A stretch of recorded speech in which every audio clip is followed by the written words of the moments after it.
Gibbs face rule, ये हमारा है next topic, Gibbs face rule. Gibbs face rule जो है, ये फेस रूल है एक प्रकार से, एक गिब्स नाम के साइंटिस्ट है, उन्होंने एक रूल डिफाइन किया है रिगार्डिंग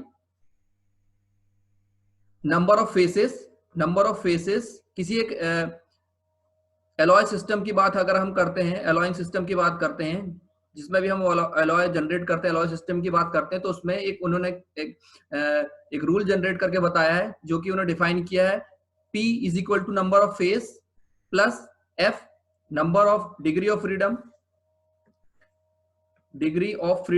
ठीक है, degree of freedom, sense C is equal to C number of component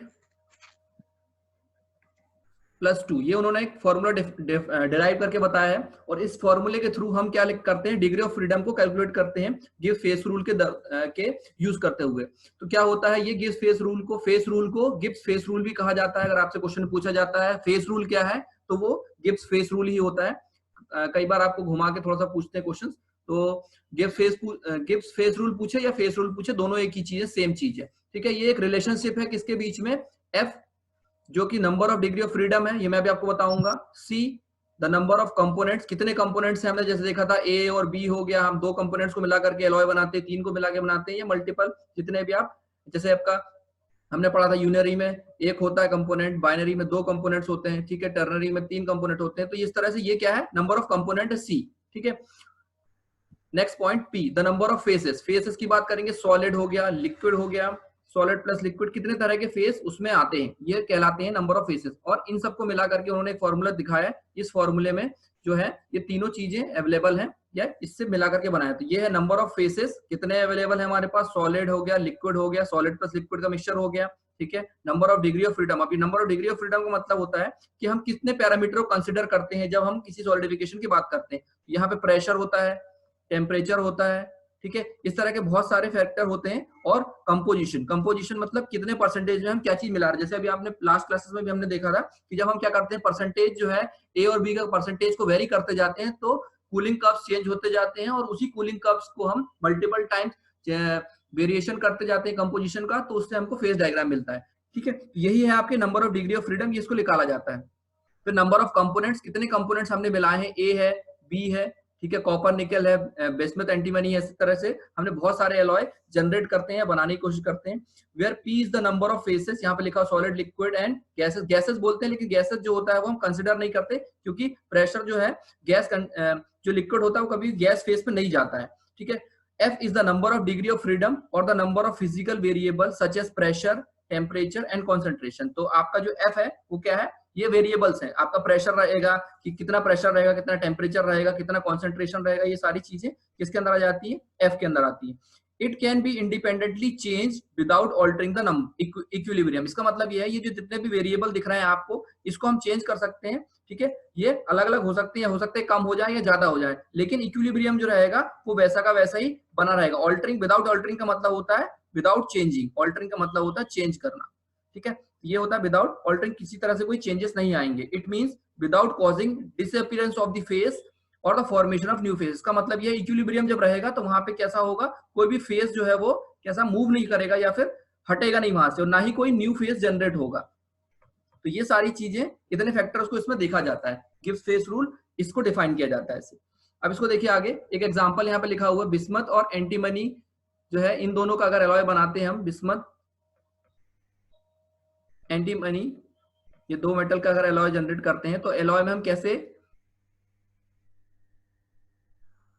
इसको डिफाइन करते हैं। अगर मान लीजिए in metallurgical system where the pressure is regarded as remaining fixed at 1 atmosphere, इसका मतलब यह है कि हम 1 एटमॉस्फेयर पे प्रेशर को फिक्स मानते हैं, क्योंकि जो आपका फिजिकल वेरिएबल है उसमें की, आपके फिजिकल वेरिएबल्स में प्रेशर जो है, क्योंकि एटमॉस्फेरिक कंडीशन पे उसको हम बॉयल करते हैं, मेल्ट करते हैं, और एटमॉस्फेरिक कंडीशन में ठंडा करते हैं, ना ही हम प्रेशर चेंज करते, कम या करते हैं, ना ज्यादा करते हैं, ठीक है। तो उसका रोल लगभग 0 के बराबर होता है। इसीलिए हम क्या करते हैं, यहाँ पे इसके प्रेशर को, एफ फैक्टर जो है उसमें एक फैक्टर को हम एफ प्रेशर को क्या मानते हैं, कांस्टेंट मान के चलते हैं, 1 एटमॉस्फेयर मान के चलते हैं, या फिर आपका नॉर्मल प्रेशर मान के चलते हैं। The pressure variable is omitted and the equation changes. Omitted का मतलब होता है यहाँ से हम हटा देते हैं, ओमिट करना यानी रिमूव कर देना। तो ये जो इक्वेशन हमारी पिछली इक्वेशन थी वो इस तरह से कन्वर्ट हो जाएगी, P plus F is equal to C plus 1।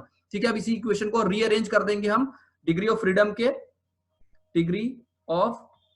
के फॉर्म में। इसको हम डिग्री ऑफ फ्रीडम को एक साइड मूव कर देंगे और इसकी इक्वेशन को निकालेंगे, तो ये इक्वेशन बन के आएगी F is equal to C plus 1 minus P।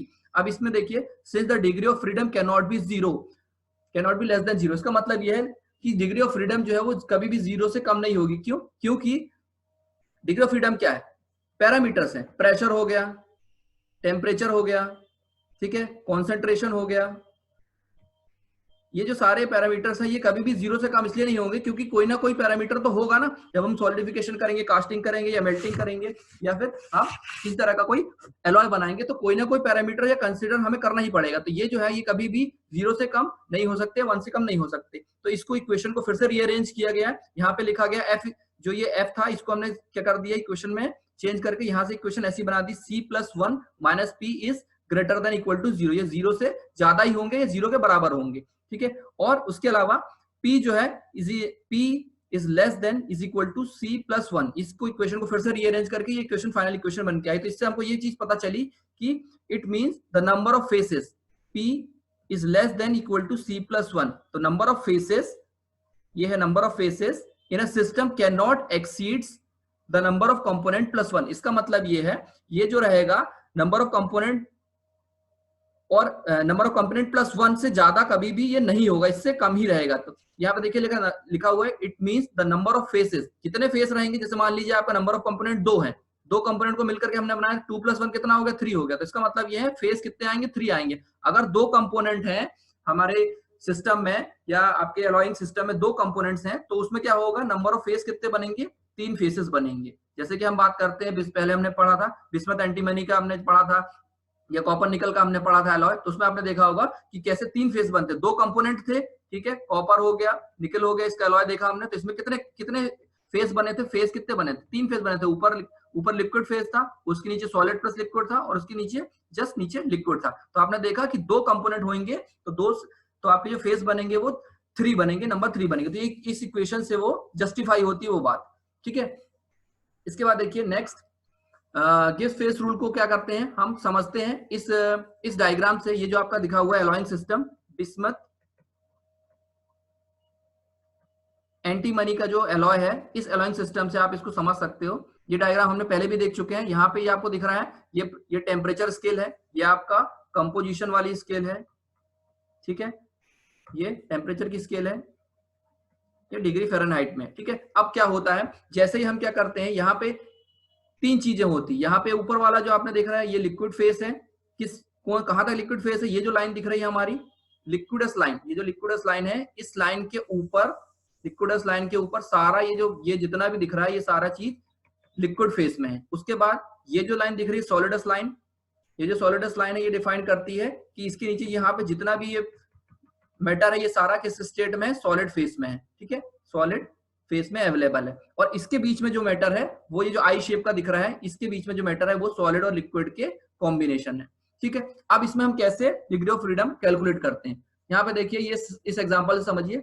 This system is a binary system. Binary system मतलब नंबर ऑफ कंपोनेंट 2 है। यहाँ पे देखिए नंबर ऑफ कंपोनेंट 2 है, बिस्मथ और एंटीमनी मिला करके नंबर ऑफ कंपोनेंट कितने बन गए, C इज इक्वल टू यहाँ पे 2 हो गया। Hence the number of faces will be C plus 1। Number of face कितने हो जाएंगे, C plus 1, C में एक जोड़ देंगे तो ये कितने बन जाएंगे, नंबर ऑफ फेसेस 3। ये भी आप जस्टिफाई हो गया यहाँ से, यहाँ पे लिक्विड फेस बन रहा है, फिर उसके बाद सॉलिड प्लस लिक्विड बन रहा है और सॉलिड फेस बन रहा है, 3 फेस में जनरेट हो रहे हैं। अब हम क्या करेंगे, यहाँ पे 2 पॉइंट को कंसिडर करेंगे। एक पॉइंट यहाँ पे हो गया ये X और दूसरा पॉइंट यहाँ पे हो गया ये Y। इन दोनों पॉइंट के अगर हम क्या करते हैं, डिग्री ऑफ फ्रीडम कैलकुलेट करते हैं, तो X पॉइंट कहाँ पे है, The X point is in the region above the liquidus line। liquidus line के ऊपर है ये X point, कहाँ पे, यहाँ पे। तो इसमें कैसे निकाला जाएगा, the number of component देखेंगे, नंबर ऑफ कंपोनेंट कितने, 2, ये तो नंबर ऑफ कंपोनेंट तो फिक्स हो गए 2। फिर उसके बाद देखिए नंबर ऑफ फेसेस यहाँ पे कितने हैं, नंबर ऑफ फेस कितने अवेलेबल है यहाँ पे, नंबर ऑफ फेस जो है यहाँ पे सॉलिड है, सॉरी लिक्विड कंडीशन में, तो नंबर ऑफ फेस कितने हो गए यहाँ पे 1। इस इक्वेशन में पुट करेंगे जब हम, तब क्या हो जाएगा, डिग्री ऑफ फ्रीडम कैसे लिख लेगा, F is equal to C plus 2 minus P। तो ये कितना हो जाएगा, 2 plus 2 minus 1 is equal to 3। तो ये नंबर ऑफ फेसेस कितने हो गए यहाँ पे, sorry number of degree of freedom कितने आ गए 3। तो इसका मतलब ये है इस लिक्विड कंडीशन में हमारे डिग्री ऑफ फ्रीडम कितने होंगे 3 आएगी डिग्री ऑफ फ्रीडम। और डिग्री ऑफ फ्रीडम ये डिफाइन करती है कितने पैरामीटर हमें कंसिडर करना पड़ेगा इस पर्टिकुलर रीजन के लिए, या लिक्विड फेज के लिए हमें कितने पैरामीटर को कंसिडर करना पड़ेगा। उसी हिसाब से देखिए नेक्स्ट पॉइंट है यहाँ पे, ये y लिखा हुआ है एक्चुअली में x टाइप हो गया। The point y is in the region below, यहाँ पे ये बिलो है, बिलो लिक्विडस लाइन। तो जो आपका जो y पॉइंट है, ये y पॉइंट कहाँ पे है, इस लिक्विडस लाइन के नीचे, यहाँ पे लिखा हुआ है बिलो, बिलो लिक्विडस लाइन। यहाँ पे भी देखिए अब नंबर ऑफ कंपोनेंट जो है हमारे C फिक्स्ड हो गए, नंबर ऑफ कंपोनेंट 2 है, ठीक है। उसके बाद देखिए number of faces, number of face कैसे लिख लेंगे, C+2 कर देंगे हम। अच्छा यहाँ पे नंबर ऑफ फेस पहले से आपके पास कितने अवेलेबल हैं, यहाँ पे देखिए सॉलिड भी है और लिक्विड भी है। तो एक और एक दो कम फेस, आपके फेस कितने हो गए 2 फेसेस हो गए। यहाँ पे कितने फेस थे, फेस 1 था, और यहाँ पे फेस कितने हो गए 2 फेस, क्योंकि सॉलिड और लिक्विड 2 फेस है यहाँ पे पहले से अवेलेबल है। तो हम इस इक्वेशन में पुट करेंगे तो डिग्री ऑफ फ्रीडम कितनी आ गई, देखिए यहाँ पे सॉल्व करने के बाद डिग्री ऑफ फ्रीडम हमारी आ गई F इज इक्वल टू 2। तो F इज इक्वल टू 2 बताती है कि इस फेस में हमें जब भी इससे फेस की जब हम बात करेंगे तो हमें 2 फैक्टर को कंसिडर करना पड़ेगा जो भी आप इसमें डिफाइन करोगे। तो ये है हमारा क्या है, गिब्स फेस रूल। ये आपको लिखने को आता है कई बार, गिब्स फेस रूल क्या होता है या फिर फेस रूल क्या होता है। तो दोनों चीजें सेम है, गिब्स फेस रूल या फेस रूल, ठीक है।